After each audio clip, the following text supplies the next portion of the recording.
नमस्कार, lead India के इस वीडियो में आपका बहुत बहुत स्वागत है। दोस्तों, आफताब और श्रद्धा मर्डर केस के बारे में आप रोज खबरें सुन रहे होंगे और ये लिव इन में रहने वाले थे, साथ में लिव इन में रहते थे। उसके बाद से इतना नफरत कि आफताब के बारे में कहा जा रहा है कि उसने श्रद्धा, जो कि उसकी गर्लफ्रेंड और लिव इन पार्टनर थी, उसके बॉडी को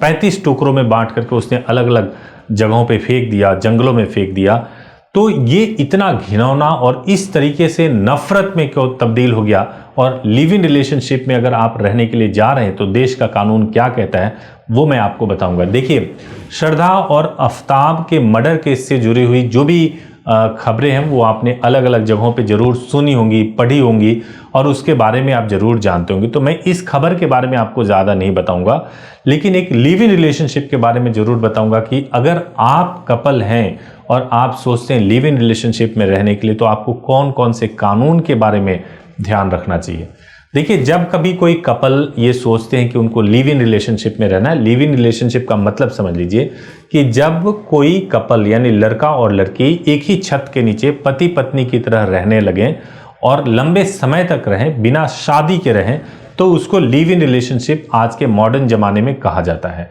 कई सारे लोग लिव इन में रहते हैं और लिव इन में रहने का फैसला इसलिए भी करते हैं क्योंकि शादी करने के बाद से एक लीगल उनके ऊपर बाइंडिंग हो जाती है, जबकि आप लिव इन में रहते हैं तो कोई लीगल बाइंडिंग नहीं होती है।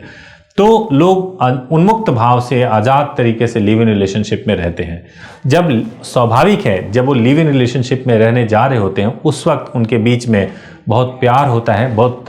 सामंजस्य होता है, बहुत अच्छी भावनाएं होती है और एक दूसरे के साथ रहने का मन होता है, तभी वो लिव इन रिलेशनशिप में रहते हैं। और निश्चित रूप से अपोजिट पार्टनर है, अपोजिट सेक्स पार्टनर है, तो दोनों में सेक्सुअल रिलेशनशिप के लिए भी बहुत ये रहता है कि सेक्सुअल रिलेशनशिप आप लिव इन में रह रहे हैं तो वो भी बनना बहुत नेचुरल है।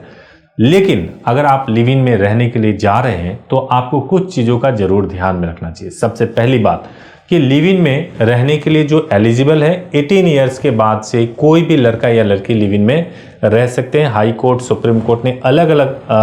केस में ये आदेश दिए हैं, नंबर 1। नंबर 2 बात यह है कि अगर आप लिव इन में रहने के लिए जा रहे हैं तो उसमें अगर बच्चा हो जाता है तो बच्चे को जो है वही राइट मिलता है जो एक सामान्य माँ बाप से अगर कोई बच्चा हो तो उससे मिले। यानी अब मैं आफताब और श्रद्धा केस की बात करूं तो सोचिए, जिस दिन श्रद्धा ने अपना एक लेटर लिखा और जिसमें उसको लगा कि आफताब उसके टुकड़े टुकड़े कर देगा और फिर भी वो लिव इन में रह रही थी, तो आपको ये सोचने की जरूरत है कि जिस दिन भी आफताब ने पहला थप्पड़ मारा होगा श्रद्धा को, अगर उसने उसी दिन अपोज किया होता, अगर उसी दिन उसने ये स्टेप लिया होता कि पुलिस को कंप्लेंट करती और पुलिस को कंप्लेंट करके इसको रेज करती, घर वालों को बताती, तो निश्चित रूप से उसकी जिंदगी बच पाती। दूसरी इंपॉर्टेंट बात कि कई बार लड़के ऐसा सोचते हैं कि लड़की तो कभी भी कंप्लेंट करेगी ही नहीं, लेकिन जब तनाव होता है, जब आप साथ में रहने लगते हैं तो नेचुरली जैसे प्यार है वैसे ही लड़ाई झगड़ा भी होता है। लेकिन अगर आपका लड़ाई झगड़ा हो रहा हो और कोई प्रोटेक्शन ना हो, प्रोटेक्शन से मतलब यह है कि आप लिव इन में रहने के लिए गए हैं तो आपको एक लिव इन एग्रीमेंट जरूर बनवा लेना चाहिए। इसलिए बनवा लेना चाहिए ताकि अगर आप लिव इन में रह रहे हैं और आपके पास एक एग्रीमेंट हो कि आप दोनों अपनी मर्जी से साथ में रह रहे हैं और कोई दबाव नहीं है, जो भी सेक्सुअल रिलेशनशिप बन रहे हैं वो पूरे कंसेंट के साथ में बन रहे हैं, किसी भी प्रकार का कोई दबाव नहीं है, और बच्चा होगा तो उसका लीगल या प्रॉपर्टी का राइट ऐसे उसको मिलेगा। ये सब कुछ अगर आप बनवा लेते हैं तो आपके लिए बहुत आसान रहेगा अगर कभी भी आप दोनों में कोई विवाद हो जाए तो उसको सुलझाने के लिए। तो उम्मीद है कि आफताब और श्रद्धा मर्डर केस से ही सही, लेकिन कई लोग जो लिव इन में रहने के लिए सोच रहे होंगे उनको इस वीडियो से मदद मिली होगी कि आपको क्या करना चाहिए। अगर फिर भी लिव इन से रिलेटेड आपको और भी अपडेट चाहिए तो आप हमारे हेल्पलाइन नंबर 8800 पे कॉल करिए। सुबह 9 बजे से लेकर शाम को 8 बजे तक कॉल कर सकते हैं, 7 डेज कॉल कर सकते हैं, या हमारी वेबसाइट leadindia.law पर विजिट भी कर सकते हैं। और जब भी आप कॉल करें तो आप लिव इन से रिलेटेड अगर आपको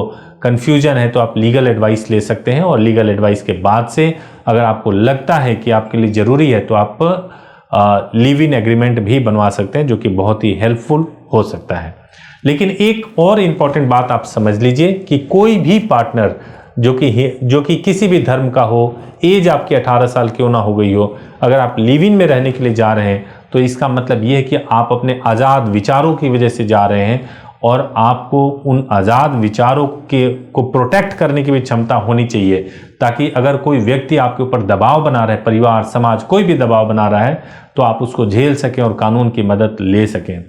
तो पुलिस और कानून आपसे बार बार ये पूछेगी कि आपके ऊपर कोई दबाव तो नहीं है, लड़की से पूछेगी कि कोई दबाव तो नहीं, कोई ज़बरदस्ती लड़का आपको रख तो नहीं रहा है। उन सभी सवालों का जवाब लड़की अगर ऐसे बोलती है कि वो अपनी मर्जी से रह रही है, तो कोई समस्या नहीं होता है। लेकिन अगर आप ऐसे बोलते हैं कि भाई दबाव में आ गए और पुलिस कंप्लेंट हो गया, तो फिर उसके बाद से बहुत सारी प्रॉब्लम होती है। विशेष जानकारी के लिए आप हेल्पलाइन नंबर पर कॉल कर लीजिए, हम आपकी पूरी सहायता करेंगे। Thank you so much for watching this video.